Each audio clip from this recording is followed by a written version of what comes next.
나훔서. 이 짧은 예언서는 이스라엘의 가장 큰 압제자였던 고대 아수르 제국과 그 수도인 니느웨의 몰락을 선포하는 시 모음집입니다. 아수르는 세계 최초의 대제국 중 하나로서 이스라엘까지 영토를 넓혀 결국 북왕국을 멸망시키고 그곳 주민들을 포로로 끌고 갔는데요. 아수르 군대의 폭력성과 파괴력은 세계에 유례가 없을 정도였습니다. 그래서 이스라엘과 이웃 나라들은 아수르가 몰락하기를 고대했고 결국 기원전 612년에 그 일이 일어납니다. 바벨론인들이 일어나 반란을 일으켜 니느웨를 정복하고 아수르 제국을 무너뜨린 것이죠.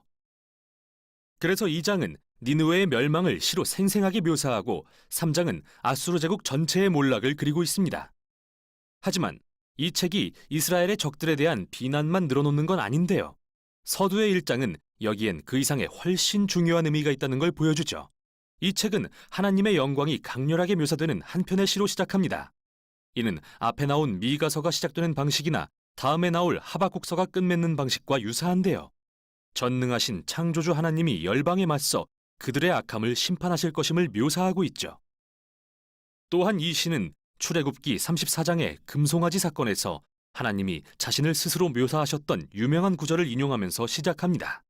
여호와는 노하기를 더디하시며 권능이 크시며 벌받을 자를 결코 내버려두지 아니하시느니라.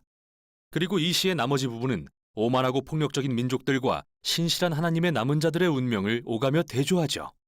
하나님은 모든 오만한 제국들을 치실 때 그분 앞에 겸손하게 낮추는 자들을 위해 피난처를 제공하실 것입니다. 여기 정말 흥미로운 사실이 있는데요. 이 책이 오직 아수르에 대한 이야기 같지만 사실 나훔은 1장 어디에서도 니느웨나 아수르를 언급하지 않는다는 겁니다. 그리고 그는 사악한 자들의 멸망을 묘사할 때 바벨론의 멸망에 대한 이사야의 말을 인용하는데 이는 역사상 훨씬 나중 일이죠. 뿐만 아니라 나훔은 악한 자들의 멸망이 하나님의 백성 중 남은 자들에게 좋은 소식이라고 설명하는데요. 이건 이사야의 바벨론의 멸망에 대한 기쁜 소식을 직접적으로 암시하는 것이죠. 지금까지 나온 1장의 모든 세부 내용들이 어우러져 한 가지 핵심으로 귀결되는데요. 나훔은 니느웨가 몰락하는 모습을 예로 들어 어떻게 하나님이 역사의 모든 시대에 일하고 계시는지 보여줍니다. 하나님은 오만하거나 폭력적인 제국들을 영원히 용인하진 않으신다는 걸 말이죠. 이런 면에서 나훔의 가르침은 다니엘의 그것과 매우 비슷합니다. 아수르는 폭력적인 제국들의 긴 역사 중에 한 자리를 차지하고 있습니다. 그리고 니느웨의 운명은 모든 시대에 폭력적이고 오만한 자들을 꺾으시겠다는 하나님의 약속을 상기시켜줍니다. 1장의 이러한 관점으로 이 책은 다시 한번 아수르에 초점을 맞춥니다. 그래서 2장에서는 니느웨 전투와 그 도시가 전복되는 과정을 단계별로 묘사합니다. 먼저 최전선의 바벨론 병사들의 모습이 나타나고 다음으로 거리를 휩쓰는 병거들의 모습이 등장합니다. 그러고 나서는 성벽이 부서져 혼란에 빠진 도시의 모습이 묘사되고 니느웨 사람들이 학살되고 도시가 약탈되는 모습이 뒤따릅니다. 3장은 도시의 몰락이 제국 전체에 야기한 결과를 계속해서 묘사합니다. 나훔은 3장을 시작하며 무고한 자들의 피로 세워진 도시에 화 있을진저 라고 선포하는데요.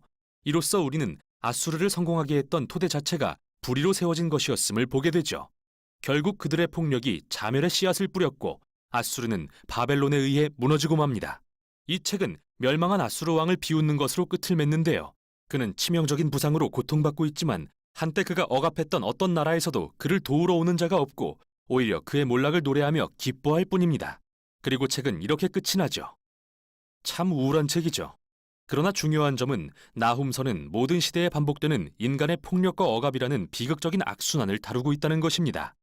인간의 역사는 스스로를 높이고 폭력으로 자신들이 원하는 것을 탈취하고 그 결과 무고한 자들을 죽인 민족과 나라들로 가득한데요. 나훔은 아수르와 바벨론을 예로 들어 하나님은 이를 애통해 하시며 무고한 자들의 죽음에 마음을 쓰신다는 것을 알려줍니다. 또한 그분의 선하심과 공의로 결국은 모든 압제하는 나라들을 멸망케 하신다는 것도요.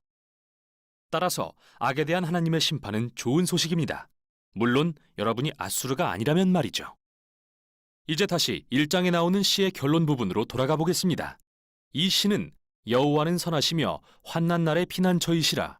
그는 자기에게 피하는 자들을 보살피시느니라 라고 말합니다. 이 짧은 책은 모든 독자들을 초대해 하나님의 공의 앞에 겸손하게 만들고 하나님이 어느 시대 어디에서나 모든 압제하는 자들을 무너뜨리실 것을 믿도록 해줍니다. 그분의 때에 말이죠. 이것이 바로 나훔서의 가르침입니다. 나훔 제1장.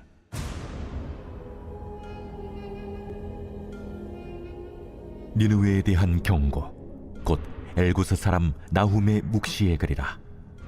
여호와는 질투하시며 보복하시는 하나님이시니라.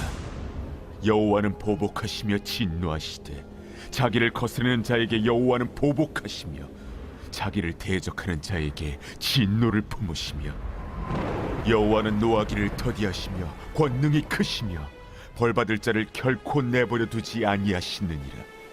여호와의 길은 회오리 바람과 광풍에 있고 구름은 그의 발에 티끌이로다. 그는 바다를 꾸짖어 그것을 말리시며 모든 강을 말리시나니 바산과 갈멜이 쇠하며 레바논의 꽃이 시드는도다. 그로 말미암아 산들이 진동하며 작은 산들이 녹고 그 앞에서는 땅 곧 세계와 그 가운데 있는 모든 것들이 솟아오르는도다. 누가 능히 그의 분노 앞에 서며 누가 능히 그의 진노를 감당하랴. 그의 진노가 불처럼 쏟아지니 그로 말미암아 바위들이 깨지는도다. 여호와는 선하시며 환난 날의 산성이시라. 그는 자기에게 피하는 자들을 아시느니라. 그가 범람하는 물로 그곳을 진멸하시고 자기 대적들을 흑암으로 쫓아내시리라. 너희는 여호와께 대하여 무엇을 꾀하느냐? 그가 온전히 멸하시리니 재난이 다시 일어나지 아니하리라. 가시덤불같이 엉클어졌고 술을 마신 것 같이 취한 그들은 마른 지푸라기같이 모두 탈 것이거늘 여호와께 악을 꾀하는 한 사람이 너희 중에서 나와서 사악한 것을 권하는도다. 여호와께서 이같이 말씀하시기를 그들이 비록 강하고 많을지라도 반드시 멸절을 당하리니 그가 없어지리라.